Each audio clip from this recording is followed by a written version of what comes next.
गांडूळ गांडूळ म्हणून त्याने फेकून दिलं. कारल्याची भाजी कर्ग सुने मग जा आपल्या माहेरा माहेरा. नमस्कार मंडळी. तर अश्विन महिन्याच्या हस्त नक्षत्राला भोंडल्याची सुरुवात होते.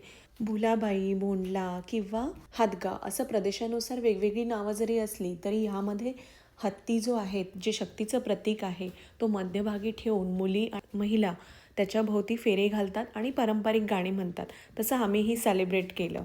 परदेशात राहून आपल्या महाराष्ट्रातील सण संस्कृती आपल्या मुलांमध्ये रुजवण्यासाठी हा आमचा एक प्रयत्नच असतो. आणि परदेशात राहून आपली मराठी माणसं जोडणं आणि त्यांनाच आपला परिवार मानणं आणि असे सण सार्वजनिकरित्या साजरे करणं यासारखा दुसरा आनंद नाही. पारंपरिक गाणी ही जितकी अर्थपूर्ण आहेत ती तितकीच विनोदी सुद्धा आहेत.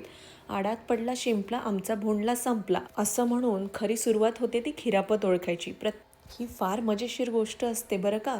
कोणी तिखट आणलेलं असतं, कोणी गोड आणलेलं असतं, पण ते ओळखायला जे डोकं लावावं लागतं ना, ते कमाल. आणि मग एकदा जेव्हा सगळं काही सगळ्यांचं ओळखून होतं तेव्हा मजा येते ती सगळं फूड सर्विंग. आम्ही पण खूप विविध पद्धतीचे पदार्थ आणलेले होते आणि सगळ्यांनी त्याचा आनंद खूप छान लुटला. प्रत्येक पदार्थ खूप छान चविष्टही होता. तुम्हाला कसा वाटला आमचा भोंडला? आम्ही तर खूप एन्जॉय केला. तुम्ही कशा पद्धतीने करता हे नक्की सांगा. आणि हा कंटेंट आवडला असेल तर लाईक, शेअर अँड फॉलो करा. थँक्यू.